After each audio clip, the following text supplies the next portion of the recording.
सबसे पहले देव के देव महादेव के चरणों में प्रणाम करतानी, माँ भवानी के चरणों में प्रणाम करतानी। जितने हमारे गुरु बहना गुरु भाई बानी लो सब लोगों को हाथ जोड़ के प्रणाम करतानी। भोले बाबा से भोले बाबा की शिष्या का कहतरी, हे शिव गुरु, हम बचपन से राउर सेवा कैले बानी और बदले में हमरा के का दिले बानी। कैसे कहतारी सुनी लोगन। बचपन से कोई नी शिवा गुरु राउरी चारा चावा हो, तब काहे दिहानी बिसाराई हो। कहतरी बचपन से कोई नी शिवा गुरु राउरी चारा चावा हो, तब काहे देनी बिसाराई हो, तब काहे देनी बिसाराई हो।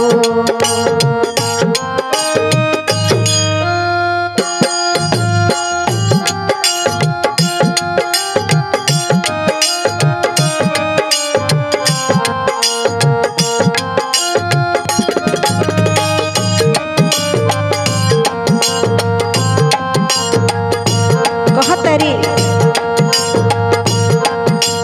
हे शिव गुरु, बचपन से राउर सेवा कैले बानी। सब लोग का कहता सुन लोग। बाबू माना कोइले गुरुजी, माई माना कोइली हो, छोड़ी तो ना गुरु के ध्यान हो, छोड़ी तो ना गुरु के ध्यान हो।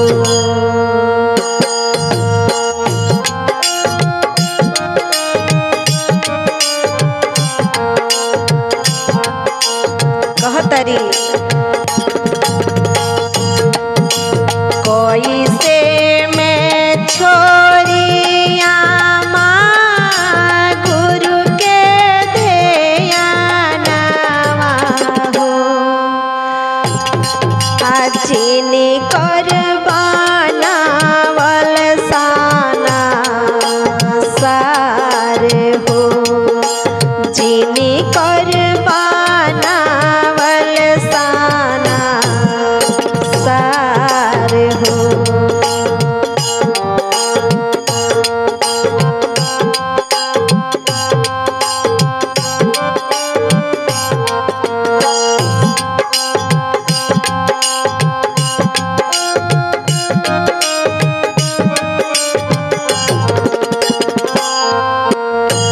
कहतरी कैसे छोड़ दी गुरु के ध्यान, कैसे छोड़ दी गुरु के सी चर्चा। जेकर बनावल सब कुछ बा, जेकर देहल सब कुछ बा, कैसे छोड़ दी। कहतरी चाची माना कोइली गुरुजी, चाचा माना कोइले हो, छोरा बेटी गुरु के ध्यान हो, छोरा बेटी गुरु के ध्यान हो।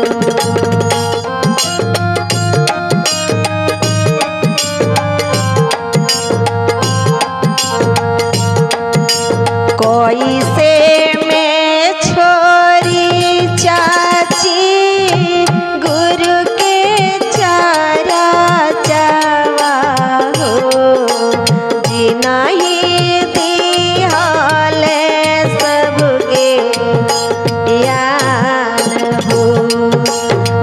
नहीं दे हाले सबके यान हो।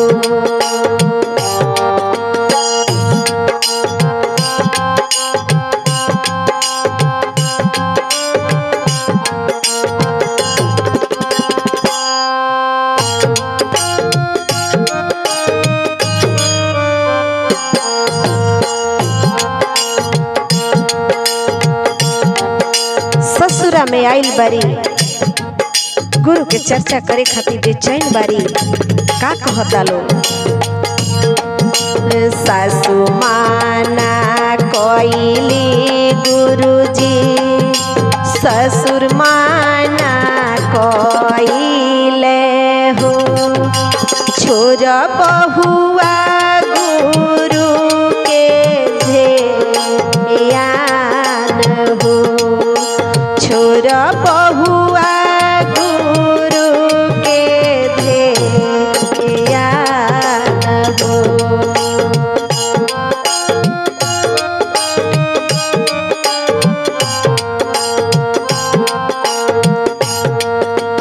कोई से मैं छोरी सासू जी गुरु के ध्यान हो। कैसे मैं करबो ते याद हो। कैसे मैं करबो ते याद हो।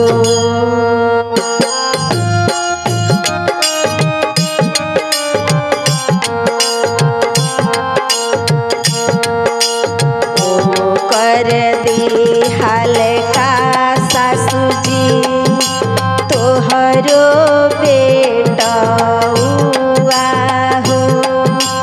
जहिया भरले हमरो मांग हो।